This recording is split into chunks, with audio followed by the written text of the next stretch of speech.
ఈ తెలంగాణలో ఉండబడే అటువంటి బిడ్డలు కాంగ్రెస్ పార్టీలో ఉన్న జాతీయ నాయకత్వానికి ఎదురు తిరిగినటువంటి బిడ్డలు ఈ నేల మీద ఉన్నారు.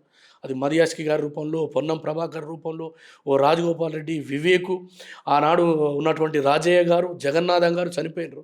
ఇట్లాంటి వాళ్ళు కేశవరావు గారు, తెలంగాణలో కాంగ్రెస్ పార్టీలో ఉండబడేటువంటి ఆమోస్ వారు, శ్రీధర్ రెడ్డి, ఇంకా నేను చెప్పుకుంటూ పోతే వందలాది మంది కాంగ్రెస్ బిడ్డలు తెలంగాణ కావాలని కోరుకొని కేసీఆర్ని సపోర్ట్ చేసిండ్రు. ఎందుకు సపోర్ట్ చేసిండ్రు? అరే ఏదైనా అంతిమంగా మన తెలంగాణ, మనకు ఒక నాయకుడు అనేవాడు కాంగ్రెస్ పార్టీకి జాతీయ నాయకత్వం, ఇక్కడ ఒకడు కొట్లాడుతున్నాడు అని చెప్పేసి కలిసి పని చేసినాం. సరే పార్టీలు వేరైనప్పుడు కూడా అంశం అనేది అందరిది ఒకటే కదా, మన అంతిమ లక్ష్యం తెలంగాణ రాష్ట్రం. అందుకోసమే ఏకరీతిగా పోయినాం తెలంగాణ ప్రజలందరూ.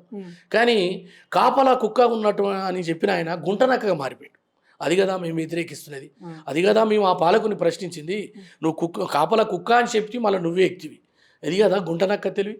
ఆ తర్వాత మియాపూర్లో మొత్తం భూములు వేలం వేసుకొని మీరే కుంభకోణాలు చేస్తుండ్రి.